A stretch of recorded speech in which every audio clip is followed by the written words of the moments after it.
चला जाता है, इस संसार से चला जाता है, तब हम दुर्बल हो जाते हैं, सदा दुखी रहते हैं।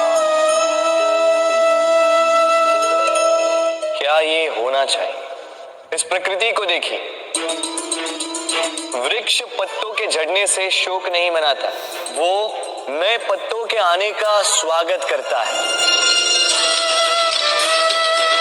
कल आप भी किसी के स्थान पे आए थे और कल आपके स्थान पे भी कोई और अवश्य आए, क्योंकि ये परिवर्तन है, ये इस प्रकृति का नियम है। इसमें शोक कैसे? जो छूटा उसका शोक मनाने के स्थान पर जो मिलेगा या जो आपके पास है उसका आनंद उठाइए। राधे राधे।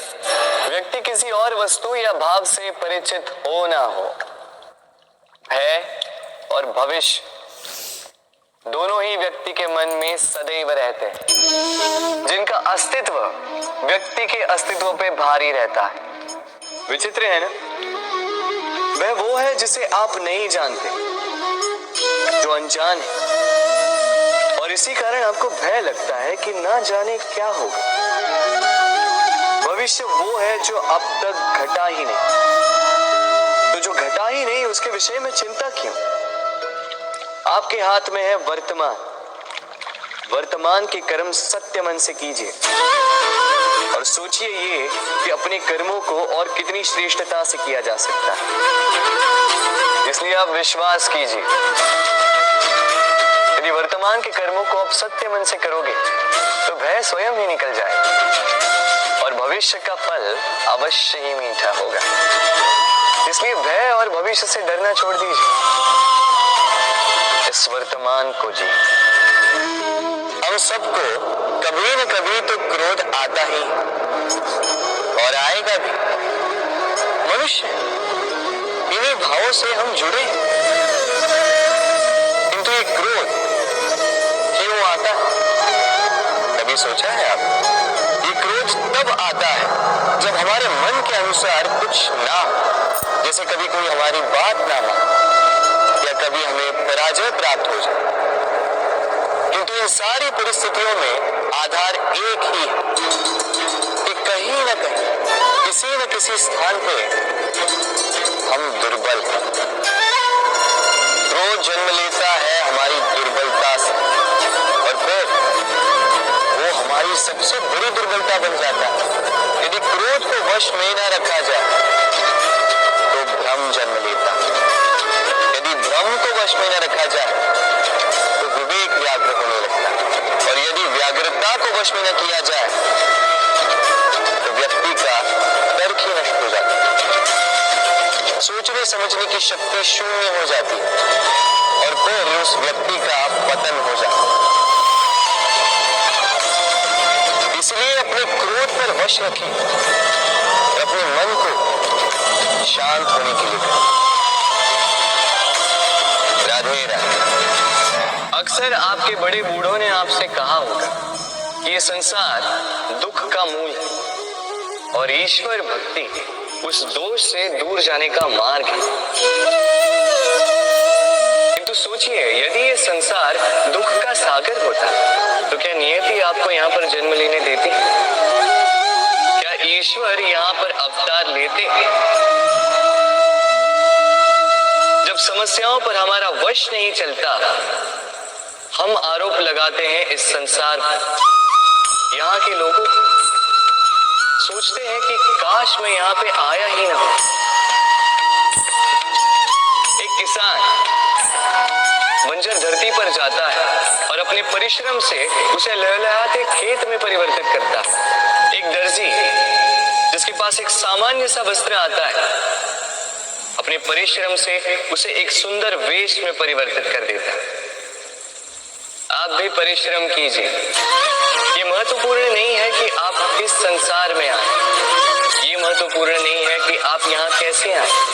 यदि कुछ महत्वपूर्ण है तो वो ये है कि जब आप गए तब आप आप इस संसार को कैसा छोड़कर गए। तो ये सोचकर जिए कि जो किसी के लिए नर्क है उसे किसी का स्वर्ग बना के निकलोगे तो आपका जीवन और आपका संसार दोनों धन्य हो जाएंगे। राधे राधे। बंद करती है, फिर वो मीठे का प्रबंध करती है, फिर वो आंच पर इसे देर तक पकने देती है ना सरल।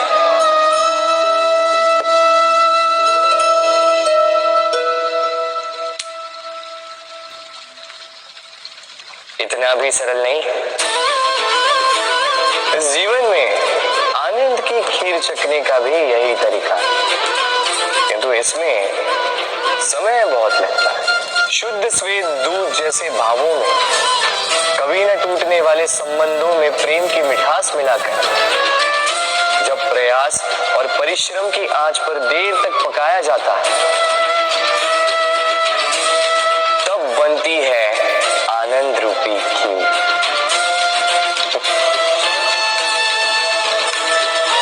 स्मरण रखिए, शुद्धता भावों की, मिठास प्रेम की और प्रयास आत्मा की, इन तीनों को मिलाओगे तब भी जीवन में आनंद पाओगे। राधे राधे। प्रतिदिन सूर्य उगने के साथ ही जाग उठती हैं कुछ कहानियां, कुछ संघर्ष, कुछ इच्छाएं, कुछ यात्राएं। पर सभी कहानियां संपन्न नहीं होती, सभी संघर्ष जीते नहीं जाते, सभी इच्छाएं प्राप्त नहीं होती और कुछ यात्राएं रह जाती हैं अधूरी। क्यों? अब आप में से कुछ कहेंगे प्रयास अधूरा रहा, कुछ मानेंगे निश्चय दृढ़ नहीं था, कुछ क्रोध करेंगे, कुछ इस असफलता का बोझ अपने भाग्य के कांधों पे डाल देंगे। परंतु इस सब का कारण केवल एक तत्व की कमी। कमी है 28 अक्षर की, कमी है प्रेम। प्रेम जो न शास्त्रों की परिभाषा में मिलेगा, न शस्त्रों के बल, न पाताल की गहराइयों में, न आकाश के तारों। तो ये प्रेम है कहाँ? कैसे पाया जाता है इसे? क्या है मार्ग प्रेम को पाने का? प्रयास रहेगा आपको यही समझाने का। तो आइए भागी बनिए इस यात्रा की, साक्षी बनिए प्रेम की इस भाव विभोर कर देने वाली महागाथा की, जो अलौकिक होकर भी इसी लोक में रची गई। और इस यात्रा के लिए आपको ना कोई शुल्क लगेगा, ना ही कोई परिचय पत्र। बस एक बार मन से बोलना होगा।